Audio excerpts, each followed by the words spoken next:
আজকে এই ইমেজটাকে কাস্টমাইজ করব অ্যাডোবি ফটোশপ দিয়ে। এটি মূলত এআই দিয়ে তৈরি করা ইমেজ। তো আমরা জানি অনেকেই যে বর্তমান সময়ে এআইগুলো দুর্দান্ত এবং পাওয়ারফুল। এআই দিয়ে অনেক ভালো কোয়ালিটির ইমেজ জেনারেট করা যায়, কিন্তু যতই পাওয়ারফুল হোক না কেন এখনও এআই এর বিশেষ বিশেষ জায়গাতে সীমাবদ্ধতা রয়েছে। তারা চাইলেও সেই জায়গাগুলোতে ভালো করতে পারে না, কোথাও না কোথাও একটু ভুল করে। সেই ভুল ত্রুটিগুলো যদি আমরা একটু ফটোশপ বা অ্যানাদার কোনো সফটওয়্যার দিয়ে একটু কাস্টমাইজ করতে পারি তাহলে মোটামুটিভাবে মানিয়ে নেওয়া যায়। তো এই জায়গায় আমরা এটাকে কাস্টমাইজ করব, কি কি সমস্যা সেগুলো সমাধান করব, সেই সঙ্গে এটাকে একটা ইউটিউব থাম্বনেইলের জন্য রেডি করব। তো চলেন শুরু করি। তো আমরা প্রথমে যেটা করব, অ্যাডোবি ফটোশপ থেকে নিউ এ ক্লিক দিয়ে এখানে দেখবেন প্রিসেট রয়েছে। তো ফিল্ম অ্যান্ড ভিডিওতে ক্লিক দিলাম, দেওয়ার পর আমরা এখান থেকে 1920x1080 এই সাইজটি আমরা সিলেক্ট করব। আরও অনেকগুলো সাইজ রয়েছে কিন্তু এটা বেস্ট ইউটিউব থাম্বনেইলের জন্য। জাস্ট ক্রিয়েটে ক্লিক দিলাম। এর ফলে যেটা হচ্ছে অটোমেটিক্যালি আপনি এই গ্রিড লাইনগুলো পাবেন। এই গ্রিড লাইনগুলো কি, যারা নতুন তাদের একবার জানা উচিত। এগুলো হচ্ছে সেভ এরিয়া। আমরা যখন ডিজাইন করব তখন একটা নির্দিষ্ট সেভ স্পেস, ডেঞ্জার স্পেস, হ্যাঁ, এই জিনিসগুলো মনে রাখতে হবে। তাহলে আমাদের কন্টেন্টগুলো ডিজাইন করার সময় এই লাইনগুলোর অভ্যন্তরে যদি সেভ এরিয়াতে ডিজাইন করি তাহলে কিন্তু আমাদের ডিজাইনটা দেখতেও যেমন ভালো লাগবে এবং যেখানে আমরা ব্যবহার করতেছি সেখানে পারফেক্টলি ম্যাচ করবে বা ফিট হবে এটা। তো আগের যে ইমেজটা, এটা এআই দিয়ে ডিজাইন করা, তাই এখানে অনেক কিছু হয়তো ওই ধরনের হিসাব নিকাশ করা সম্ভব হয়নি, বাট এই কারণে আমরা নতুন টেমপ্লেটটা নিলাম। তো এই ইমেজটাকে প্রথমে ওখানে পাঠিয়ে দেব। তো এই জন্য কী করব, এই জায়গা থেকে আমি এটাকে জাস্ট ডুপ্লিকেট না করলেও হবে। এই যেখানে দেখেন মুভ টুল রয়েছে, এটা দ্বারা এভাবে ক্লিক করে এইদিকে নিয়ে আসবে, এনে এভাবে ট্রেনে ছেড়ে দেব। মাউসের ক্লিক চেপেই ধরেছি, এখন জাস্ট ছেড়ে দেব, চলে আসছে। এটা বিশাল বড় সাইজের ইমেজ, দেখেন বিশাল বড়। অর্থাৎ আমার আর্টবোর্ড হচ্ছে কত, 1920x1080, তার চাইতেও এটা অনেক বেশি, 4000 5000 সাইজের আছে। হ্যাঁ, তো এটাকে আমাদের এখন কমিয়ে নিতে হবে। তো একটা ফটোশপের একটা কমন এবং মৌলিক নিয়ম, যেটা হয়তো অনেকেই জানে না, তাদের জন্য বলে রাখি। ফটোশপে ইমেজগুলো এই আপ স্কেল মানে ছোট বড় করার ক্ষেত্রে খুবই সাবধানতা অবলম্বন করতে হবে, কারণ এটা একটা রাস্টারাইজ সফটওয়্যার। এখানে ইচ্ছামতো আপনি আপ স্কেল এবং লো স্কেল করতে পারবেন, অর্থাৎ ইমেজটাকে ছোট কখনো মনে চাইলে বড় করে এই কাজটা করা যাবে না। ইচ্ছামতো করলে রেজুলেশনটা লো হয়ে যাবে, অর্থাৎ ফল্ট করবে, একটা সময় গিয়ে দেখবেন পিক্সেলেড হয়ে যাবে। এই সমস্যাটা তৈরি হয়। এটা ইলাস্ট্রেটর না যে ভেক্টর ফাইল ইচ্ছামতো বাড়াচ্ছি কমাচ্ছি যখন যা তা, এটা এখানে কাজ করবে না। তবে সেটা করতে চাইলে আপনাকে একটি নিয়ম অনুসরণ করতে হবে।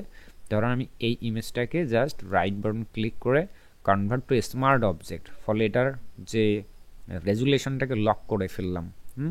এটা একটা স্মার্ট অবজেক্ট হলো। সো এখন এটাকে আমি ইচ্ছা মতো বাড়ানো কমানো করতে পারবো। তো আমরা এটা করার জন্য কন্ট্রোল টি, অর্থাৎ ট্রান্সফর্ম বক্স চলে আসবে। এখন একটা কর্নারে ধরে আমি জাস্ট অল্টার প্রেস করে ধরে এভাবে নিয়ে আসবো, ফলে চারিদিক থেকে সমানুপাতিকভাবে কমতে থাকবে। ওকে, দেন এটাকে আমরা কোনো একটা জায়গায় আপাতত রাখি, এখানে টিক মার্ক দিয়ে নিলাম। এখন আমি আরও এটাকে পারফেক্টলি অ্যাটাচ করার জন্য কন্ট্রোল টি দিব। আসলে থাম্বনেইল ডিজাইনের একটা বিশেষ বৈশিষ্ট্য, সেটা হচ্ছে কি, যে জিনিসটা আমরা ডিজাইন করতেছি সেটাকে অনেক বেশি হাইলাইট করতে হবে, অনেক বেশি বড় আকারে দেখাতে হবে। ছোট্ট করে লিখলে সেটা আসলে পোস্টার তো হইল না, সেটা মানুষ দেখতেই পারবে না। থাম্বনেইলের কাজ হচ্ছে একটু বড় সড়ো আকারে রাখা, যাতে মানুষ দূর থেকেও দেখতে পারে। এই কারণেই আমরা এমনভাবে, তার উপর দেখেন গ্রিড লাইন টানা আছে, সাবজেক্ট অবজেক্ট যা কিছু আছে সব কিছু ওই ফ্রেমের সেভ এরিয়ার ভিতরে রাখার চেষ্টা করতেছি। ঠিক আছে, রেখে দেন এখানে টিকমার্ক দিলাম। তো এইটা হচ্ছে তার বাউন্ডারি। মোটামুটি এই বাউন্ডারির ভিতরেই আমরা বাকি কাজটুকু করতে চাই। অনেক কিছু কাজ আছে, তবে ধারাবাহিকভাবে আমি আপনাদেরকে দেখাবো, এই জন্য একটু ধৈর্য সহকারে থাকতে হবে। আর মনে রাখতে হবে, স্মার্ট অবজেক্টের উপর ফটোশপের কোনো টুলস কাজ করে না। যে টুলসেই নেই না কেন দেখেন ইরোর দেখাচ্ছে, নট অ্যাভেলেবল। ঠিক আছে, তো যেহেতু আমরা একবার অলরেডি ফিক্সড করে ফেলছি, সো আমরা এবার কি করব, এই লেয়ারটাকে ডুপ্লিকেট করব। এখানে টেনে এই জায়গায় দিবেন ছেড়ে ডুপ্লিকেট। এই লেয়ারটিকে আমরা রাস্টারাইজ করে ফেলবো, অর্থাৎ স্মার্ট অবজেক্ট থেকে রাস্টারাইজ। এখন সব ধরনের টুল অ্যাপ্লাই করা যাবে, দেখেন সব। তো এই টুলবার থেকে এখানে কুইক সিলেকশন বা লেসো টুল নামে একটা টুলস আছে, এই লেসো টুলটা আমরা নিয়ে আসব।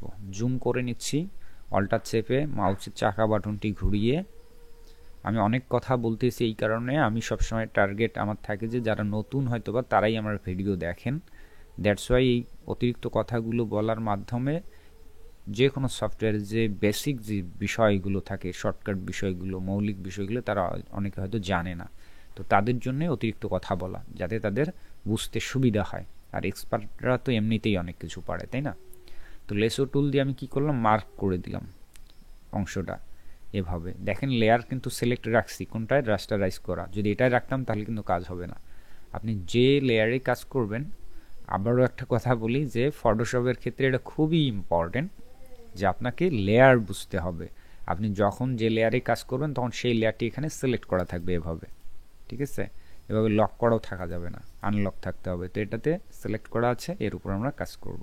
আর নিচের যে লেয়ারটি রয়েছে স্মার্ট অবজেক্ট আকারে থাকুক, ওইটা ভবিষ্যতে যদি কখনো আমাদের এটাতে নষ্ট করে ফেলি, রেজুলেশন নষ্ট হয়, তখন সেটা রিকাভারি হিসাবে ব্যবহার করা হবে। ফটোশপের নিয়মটা ঠিক এরকমটাই। আপনি চাইলে নাও রাখতে পারেন, কিন্তু ব্যাকআপ চিন্তা করে রাখা হয়েছে। ওকে, সিলেক্ট আছে। এবার আসবো আমরা এখান থেকে সিলেক্ট নামে একটা অপশন, এখান থেকে দেখুন কালার রেঞ্জ। এটার মাধ্যমে আমরা এই লেখাটা প্রচুর বানান ভুল রয়েছে, এআই দিয়ে করা, যেহেতু বানান ভুল রয়েছে আর এখানে কেমন একটা গোজামিল মনে হচ্ছে, এটা নট গুড। আমরা এগুলো তুলে দিয়ে আমরা নতুন করে প্লেস করব বেটার কিছু। তো এটা কিভাবে রিমুভ করব, যেহেতু এখানে একটা ক্রিটিক্যাল সেকশন রয়েছে, তাই আমরা এটি টেকনিক্যালি রিমুভ করব। এখান থেকে প্লাস আইকন দিয়ে আপনি কোন কালারটি রিমুভ করতে চান সেটা এখানে ক্লিক করতে পারেন। করার পর এখানে যে ফাজিনেস, এটাকে আপনি একটু বাড়ানো কমানোর মাধ্যমে এখানে দেখতে পারবেন রেজাল্ট। তো আমি এটা ম্যাক্সিমাম করে দিলাম, দিয়ে ওকে, সিলেক্ট করে ফেলেছে, ঠিক আছে? তারপর আবার আমরা সিলেক্ট থেকে মডিফাই থেকে এক্সপ্যান্ড করব সিলেকশন এরিয়াটুকু, 3 or 4 পিক্সেল দিতে পারেন, দেন ওকে, এটা এরকমভাবে সিলেক্ট হয়েছে। দেন রাইট বাটন ক্লিক করে ফিলে ক্লিক করবেন এবং কন্টেন্ট অ্যাওয়ার্ড নামে এখানে একটা অপশন রয়েছে, ওকে ক্লিক দিবেন। দেখেন গায়েব হয়ে গেল, ঠিক আছে? তারপর কিছু কিছু অংশ বাকি রয়েছে, তো আবার ওখানে রাইট বাটন ক্লিক করে ফিল কয়েকবার করা ট্রাই করেন, দেখেন কতটুকু ভ্যানিশ করা যায়। যদি না যায় আমাদের পরবর্তী মিশনে যেতে হবে। ওকে, তো মোটামুটি অলমোস্ট চলে গিয়েছে, তাই না? তো এবার আমরা আসবো কোন কোন জায়গাটুকুতে এখনও হয়নি। এই লেসো টুল আমার সিলেক্ট করাই আছে, সেই জায়গাটুকু করে স্পেশালি আমি সিলেক্ট করে দিব এভাবে ধরে। এতে কি হচ্ছে, একটা সিলেক্ট করলে আর একটা আনসিলেক্ট হচ্ছে বা ডিসিলেক্ট হচ্ছে, তখন আপনি একাধিক মাল্টিপল সিলেক্ট করতে চাইলে শিফট প্রেস করে ধরে এভাবে নেবেন, এভাবে শিফট প্রেস করে ধরে নেবেন। আমরা চাইলে সেই জায়গাগুলো এমনিতে এই যে পেইন্টিং করে মিশিয়ে দিতে পারি, কিন্তু সেটা নট প্রফেশনাল, কারণ আমার এখানে ব্যালেন্সিং হতে হবে কালারের শ্যাডো, কালারের টেম্পারেচার। এই কারণে এই টেকনিকটা সবচেয়ে বেটার। অলমোস্ট দেখেন এখন বোঝাই যাচ্ছে না যে এখান থেকে কোনো কিছু একটা তুলে ফেলেছি, ঠিক আছে? এবং এই কর্নারে যদি আমরা দেখি, এই কর্নারেও কিছু একটা আছে ডিজাইন, যা কিনা খুব একটা ভালো লাগতেছে না, তা আমরা চাইলে এটাকেও এখান থেকে রিমুভ করে দিব। রাইট বাটন ক্লিক করে ফিল কন্টেন্ট অ্যাওয়ার, এটা নর্মাল থাকবে, এটা অপাসিটি 100%, ব্যাস ভ্যানিশ হয়ে গেছে। হ্যাঁ, তারপর এই কর্নারটাও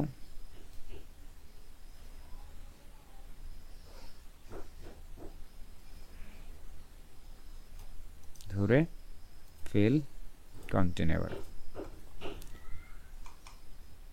ঘটনা হচ্ছে যতই এআই আসুক না কেন, যদি এই বেসিক জিনিসগুলো আমাদের জানা না থাকে, তাহলে গ্রাফিক্স ডিজাইন হিসাবে বা ডিজাইনার হিসাবে আপনি খুব একটা মজা পাবেন না। হ্যাঁ, তাই গ্রাফিক্স ডিজাইনার বাধ্যতামূলক যেগুলো থাকা চাই সেটা Adobe Photoshop, Adobe Illustrator, Adobe Premiere Pro, Adobe after effect, অন্তত এই জিনিসগুলো নিজ দায়িত্বে শেখা উচিত।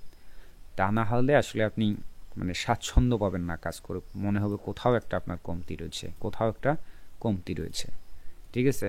আর দীর্ঘদিন থেকে যারা গ্রাফিক্স ডিজাইন করেন তারা অন্তত এতটুকু শিওর হতে পেরেছেন যে আসলে কোনো কিছুই পারফেক্ট না ফটোশপকে পারফেক্ট বলা যাবে, না অ্যাডোবি ইলাস্ট্রেটরকে, না অ্যাডোবি প্রিমিয়ার প্রো, না অ্যাডোবি আফটার ইফেক্ট। অর্থাৎ গ্রাফিক্স ডিজাইন করতে গিয়ে আমাদের অনেক প্রকারের সফটওয়্যার ব্যবহার করতে হয়, একটা দিয়েই কখনো A to Z কমপ্লিট করা গেলেও আসলে কোনো না কোনো ঘাটতি থাকেই।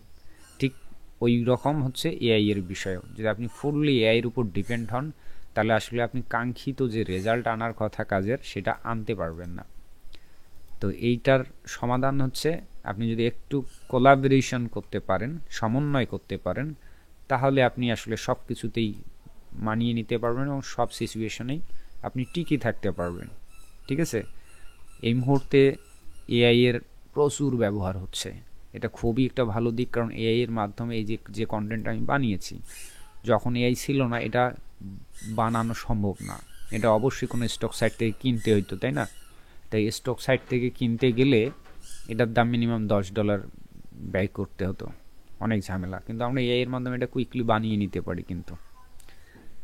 তো এইটাই তো, আর যখন অ্যাডোবি ইলাস্ট্রেটর, অ্যাডোবি ফটোশপ সমন্বয় করে কাজ করা হয় তখন যা চাচ্ছি তাই এক্স্যাক্টলি হবে এবং লুক লাইক প্রফেশনাল, এবং আগের চেয়ে তো অনেক বেটার আউটপুট দেওয়া পসিবল। আমরা এই জায়গাগুলো থেকে এই জিনিসগুলো উঠায় দিতে চাই। এভাবে সিলেক্ট করে ফিল, ওকে, দেখেন কত সুন্দর স্মুথলি ভ্যানিশ হয়ে গেল, মনে হচ্ছে যে কোনো কিছুই ওখানে ছিল না, বোঝাই যাচ্ছে না।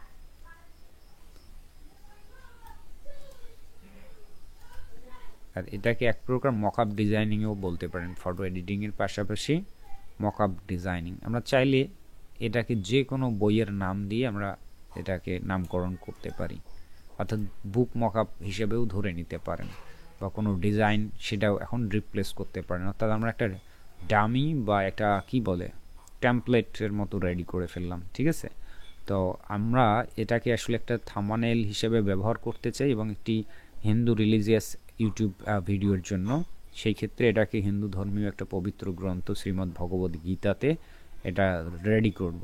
তো এই জন্য সেই নামটা আমরা ব্যবহার করব এখানে। টাইপ টুল নিয়ে আমি ওই লেখাটি যেটা লিখতে চাই সেটা এখানে লিখে দেব। ঠিক আছে, তো আমরা লেখাটা লিখে নিয়ে আসি, লেখাটা লিখে নিয়ে আসবো হচ্ছে এখানে লিখি, যদিও এই লেখাটা ইজি, তারপরে এখানে বানানগত ভালোই সমস্যা আছে। অনেক সময় বাংলা বর্ণমালা বা বাংলা শব্দ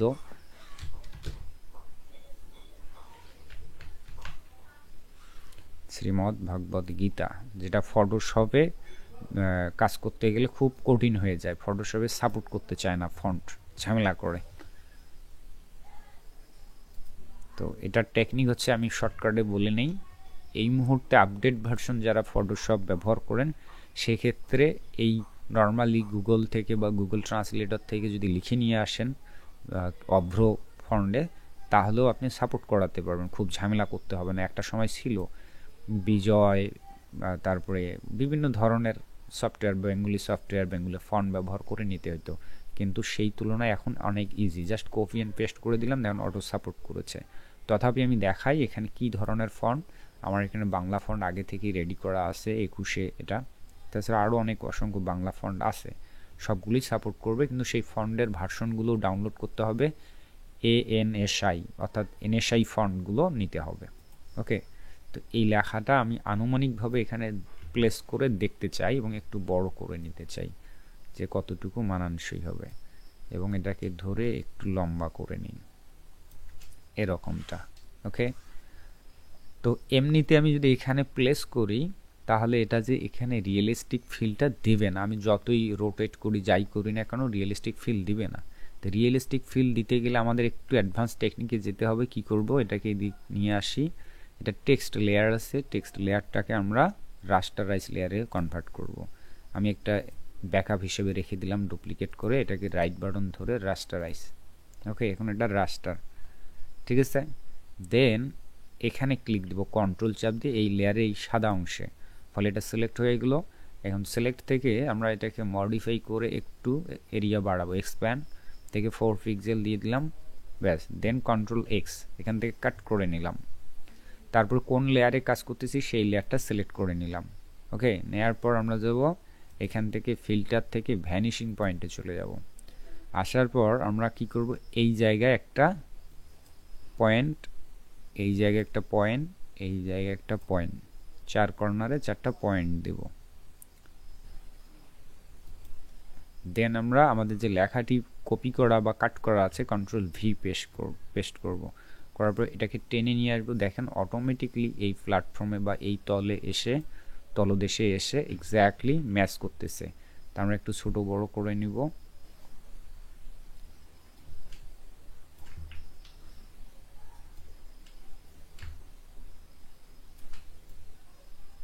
আমি একটু নিচের দিকে দিব, হ্যাঁ, উপরে আরও কিছু একটা লিখে দিতে চাই, অথবা উপরেই থাকুক বরং নিচেই একটা শব্দ দিতে চাই। এর ফলে এখানে একদম রিয়েলিস্টিকভাবে প্লেসমেন্ট হবে। জাস্ট ওকে, একদম রিয়েলিস্টিকভাবে প্লেসমেন্ট হয়েছে। আমি আর একটা কিছু এখানে প্লেস করতে চাই। যেহেতু এই ধরনের ধর্মীয় গ্রন্থে বিভিন্ন ডিজাইন করা থাকে, তো অত ডিজাইন না করলে আমি হালকার উপর দিচ্ছি। আর এখানে খেয়াল রাখবেন বিবেচ্য বিষয়, যেহেতু এটা ব্যাকগ্রাউন্ডটা রেড কালার এবং ডার্ক রেড, সো এর উপরে গোল্ডেন টাইপ কালার অথবা ইয়েলো টাইপ কালার অথবা হোয়াইট কালার বা লাইট কালারগুলো অনেক বেশি ফুটে উঠবে। তো ডিজাইন করার ক্ষেত্রে কালার সেন্স থাকাটা খুবই ইম্পর্টেন্ট। আচ্ছা, যে কোনো বইয়ের এই স্পাইন এরিয়াটা আছে না, এইখানেও একটা লেখা থাকে, আমরা চাইলে সেটাও রেডি করতে পারি। তো চলেন আরেকবার ট্রাই করি। এই জন্য আমরা এই লেয়ারটাকে আবারও ডুপ্লিকেট করব, কারণ এখানে অলরেডি একটা ভ্যানিশিং পয়েন্ট আছে যেটা ঝামেলা হতে পারে। আমরা এটা আবার ডুপ্লিকেট করে এইটাকেই প্রয়োজনে কন্ট্রোল জি কন্ট্রোল ই প্রেস করলাম। ওকে, দেন এখানে ফিল্টার থেকে আমরা যাব ভ্যানিশিং পয়েন্ট, গিয়ে অলরেডি সেটা আছে ভ্যানিশিং পয়েন্ট, ওইটা শেষ হয়নি। হ্যাঁ, তো ওকে, নো প্রবলেম। আমরা এই কর্নারটা যদি ধরি, এই সিলেকশন টুল দিয়ে ভ্যানিশিং পয়েন্টের এইটা ধরবো এবং কন্ট্রোল চাপ দিয়ে ধরবো, ধরে এটা বাড়িয়ে নিলাম এই পাশে বাহুটাকে। আসলে আমরা ওইভাবে না, আন্ডু দেই, দিয়ে প্রথমে এটাকে ধরে আবার এর পয়েন্টগুলো ঠিক করে নিই, এই কর্নারে দেই, দিয়ে এই কর্নারে একটু বাড়িয়ে নিই। এবার যদি এই ভ্যানিশিং পয়েন্টগুলোকে এডিট করিও, তথাপি কিন্তু আগের ডিজাইনটি কিন্তু আর চেঞ্জ করা যাবে না, কারণ ওটা ফিক্সড হয়ে গিয়েছে, আর ওটা চেঞ্জ করা যাবে না পজিশন। ঠিক আছে, তো এবার ভ্যানিশিং পয়েন্টের কন্ট্রোল চাপ দিয়ে ধরে এই বাহুটা এই দিকটা বাড়িয়ে নিই। কেমন, এই দিকটা বাড়িয়ে নিলাম এবং এই পয়েন্টটা এইটাকে ধরে আমি এই দিকটায় দিলাম। এটা অনেক বেশি বাহিরে চলে গেছে, এটাকে ধরার চেষ্টা করি এই দিকে। ইয়েস, এটা হবে, অথবা আর একটু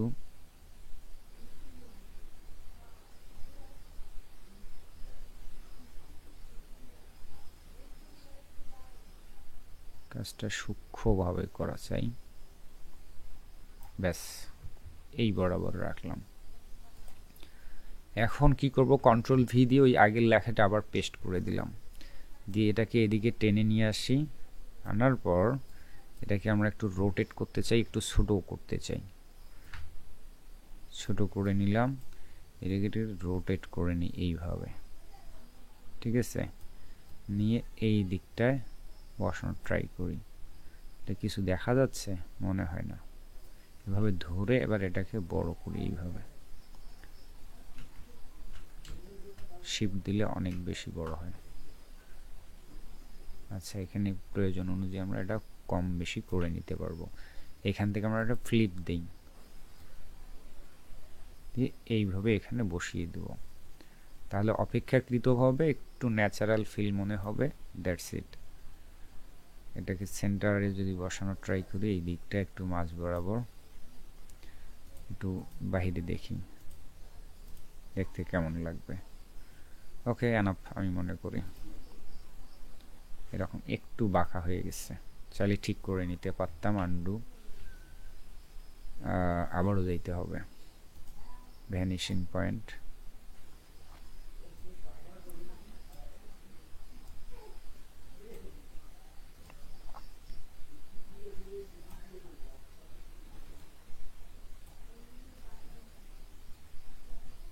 ওকে, কন্ট্রোল চাপ দিয়ে ধরে এই পাশে বাড়িয়ে নিব।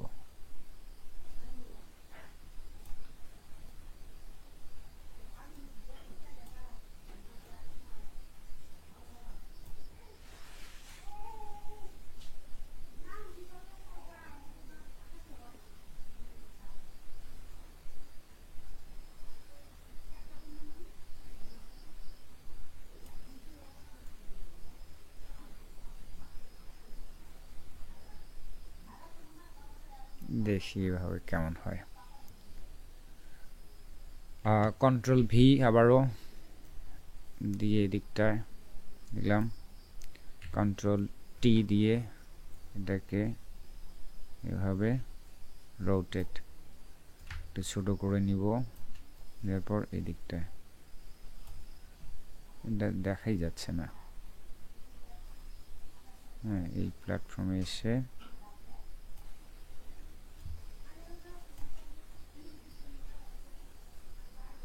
এইভাবে নিব, রোটেট করে নিচ্ছি।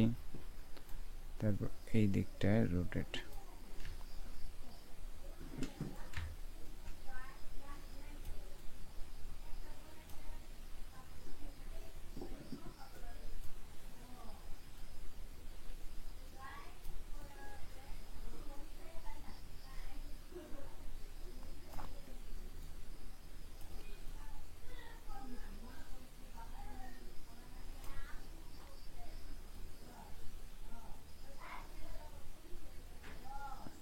ওকে এবার মনে হয় কিছুটা ঠিক আছে, ঠিক আছে অপেক্ষাকৃত হবে, আগের চাইতে বেটার। আচ্ছা এটা এত হাইলাইট হলে ন্যাচারাল ফিল আসবে না, সেই জন্য আমরা যেটা করবো আবারও এখানে একটা লেয়ার দিয়ে দিই, এখানে একটা, এখানে, এখানে, দেন এখানে। এর উপরে আমরা একটা ব্ল্যাঙ্ক লেয়ার নেওয়ার পর আমরা একটা কাজ করব, এখান থেকে ফিল পেইন্ট বাকেট টুলের সাহায্যে এই কালারটা পিক করে নিব, নেওয়ার পর এই জায়গায় ঢেলে দেব কালারটা, দেওয়ার পর এই কালারটা একটু ফিল কমিয়ে দিব বা অপাসিটি কমিয়ে দেব, এরকম মনে হয় এটা বেটার। কিন্তু এটার যে দুই পাশে অংশটুকু আছে আনডু, এটাকে একটু ইরেজ করে দিব, সফট ব্রাশ দিয়ে দেব।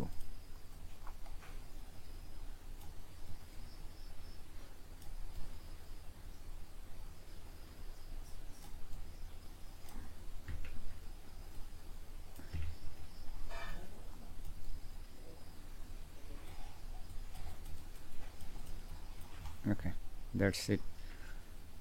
আমরা এই অংশটুকুতে এখন আমরা একটা থাম্বনেলের টাইটেল লিখে দেব, কি টাইটেল হবে সেটা লিখে নিয়ে আসবো কোত্থেকে, গুগল ট্রান্সলেটর ব্যবহার করে, অথবা আমি এখানে একটা রেডি করেছি থাম্বনেল টেক্সট, এটা বাংলা লেখাই লিখবো, জাস্ট কপি, তারপরে ফটোশপ টাইপ টুল পেস্ট করে দেব।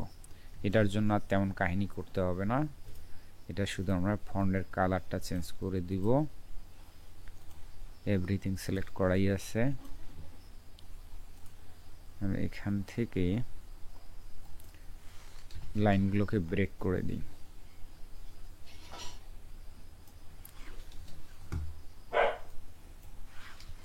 এটা করে দিব, আর আমরা এটাকে উঠায় দিই এখান থেকে, চারটা শব্দেই টাইটেলটা বেটার করার চেষ্টা করব। কন্ট্রোল টি দিয়ে লেখাগুলোকে বড় করে নিই,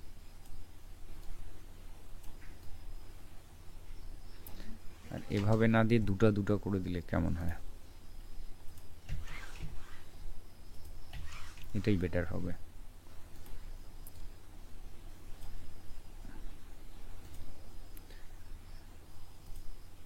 এখান থেকে পজিশন সেন্টার করে দিলাম লেখাগুলোর অ্যালাইনমেন্ট।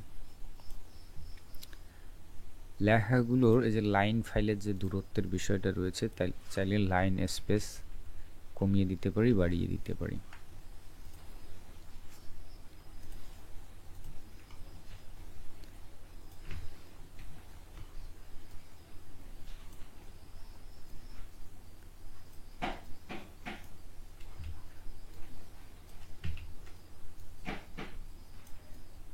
এখানে থাকুক।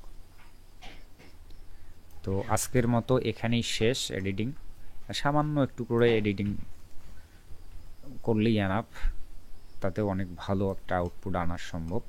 তো এই ভিডিওতে খুব বেশি আহামরি কিছু শেখাইনি, তবে যতটুকুই ব্যবহার করেছি বা দেখালাম নতুনদের জন্য খুবই হেল্পফুল হবে আশা করছি। আর যদি ফটোশপ সংক্রান্ত প্লাস এআই এর কন্টেন্ট কীভাবে কাস্টমাইজ করতে হয় এই ছোটোখাটো কাস্টমাইজেশনগুলো যদি দেখতে চান অবশ্যই কমেন্ট করে জানাবেন, তাহলে চেষ্টা করব। আগের মতো হয়তো বা সময় সুযোগ পাই না, আর অনেকের হাতে এই বিষয়গুলোতে আগ্রহও নেই এখন ম্যানুয়াল কাজ শেখার, এই কারণে ভিডিও রেকর্ড করে দেওয়ার মানে ইচ্ছাটাও জাগে না, কারণ সবাই এখন এআই নির্ভর হয়ে পড়েছেন এই কারণেই। তবে আপনাদের আগ্রহ থাকলে আমি অবশ্যই শেয়ার করার চেষ্টা করব। আর অলরেডি বুঝতে পেরেছেন যে শুধুমাত্র এআই দিয়েও সম্ভব না, অনলাইনের গ্রাফিক্স ডিজাইন করতে গেলে আপনাকে সব কিছুই মোটামুটি জানতে হবে, তবে আপনি একটা দুর্দান্ত কিছু করতে পারবেন। তো ঠিক আছে, ভালো থাকবেন সবাই, সুস্থ থাকবেন, টাটা। আর হ্যাঁ, ফাইনালি এটা এক্সপোর্ট করতে হবে ইউটিউবের কোয়ালিটিতে, থাম্বনেলের কোয়ালিটিতে এক্সপোর্ট করতে গেলে আপনাকে এক্সপোর্ট সেভ ফর ওয়েবে আসতে হবে এবং এখান থেকে জেপিজি সিলেক্ট করে দিবেন, তাহলে একটা বেস্ট কোয়ালিটি আউটপুট পাবেন যেটার রেজুলেশনটা পারফেক্ট থাকবে। ও আর একটা জিনিস আমরা প্লেস করতে চেয়েছিলাম যেটা করি নাই, তাই না? এখানে আর ফাঁকা জায়গাটায়, তো ওইটা করে ফেলি, বেশিক্ষণ লাগবে না। আমরা ওইটার জন্য যেটা করতে চাই, এখানে লিখে আনবো এই শব্দটা ওম। হিন্দু রিলিজিয়নদের জন্য এটা একটা স্পেশাল শব্দ এবং এই গ্রন্থের সঙ্গে এটার গভীর সম্পর্ক। তা আমরা কি করব, আবার চলে যাব ভ্যানিশিং পয়েন্টে, অথবা এখানে একটা টাইপ টুল নিয়ে নিয়ে এখানে পেস্ট দিয়ে ওই লেখাটা দেওয়ার পর কন্ট্রোল টি দিয়ে এটাকে বড় করি। লেখার কালারটা আমার ঠিক করা চাই, কালারটা হবে এবার এখানে দেবো হোয়াইট কালার, তবে এই কালারটাই দিই, গোল্ডেন কালারটাই থাকুক। কিন্তু খুব একটা ভালো লাগতেছে না, এই কারণে আমরা ফন্ট চেঞ্জ করব, দেখি কি কি ফন্ট আছে।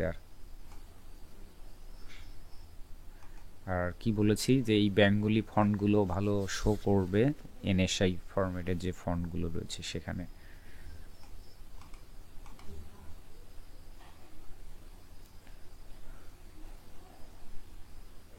সালাইমান লিপি নিচে আসে একদম, এখানে বিভিন্ন ধরনের ফন্ট আছে।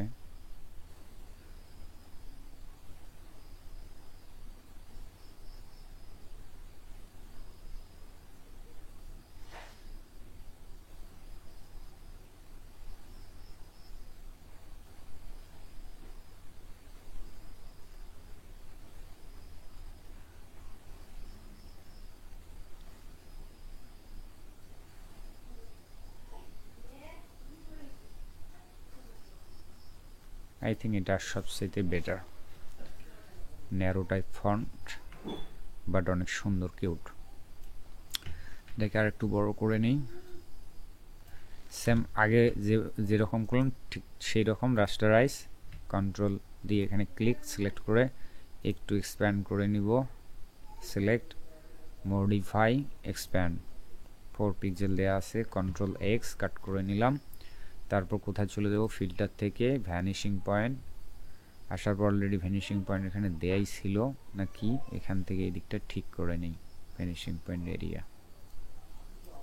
ওকে,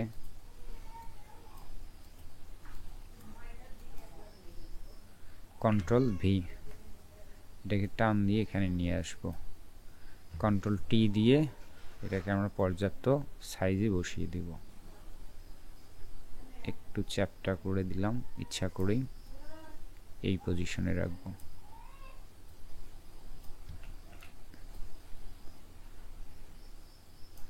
দেন ওকে, তাহলে এখন ফাঁকা ফাঁকা লাগতেছে না, তাই না? অনেক সুন্দর লাগতেছে। তো ফাইনালি শেষ, আমরা কি করব, এক্সপোর্ট করব, এক্সপোর্ট সেভ ফর ওয়েব। এই ফরম্যাটটাই যদি বের করেন তাহলে আপনি ওয়েবসাইট বা ইউটিউব ভিডিও থামানোর জন্য পারফেক্ট একটা রেজুলেশন পাবেন, যেটাতে ফেটে যাবে না। হ্যাঁ, JPG maximum resolution, 100% quality, everything ঠিক রেখে জাস্ট এক্সপোর্ট। কোথায় সেভ করবেন, ডেস্কটপে দিয়ে দিলাম সেভ। তো সেই সঙ্গে আজকের ক্লাস এখানেই শেষ, বা আজকের এই টিউটোরিয়াল এখানেই শেষ। ভালো থাকবেন, সুস্থ থাকবেন। আর যদি এই ধরনের কাস্টমাইজেশন অ্যাডোবি ফটোশপ সম্পর্কে জানার আগ্রহ থাকে অবশ্যই কমেন্ট করে জানাতে পারেন, চেষ্টা করব। সবাই ভালো থাকবেন, সুস্থ থাকবেন। টাটা, বাবা।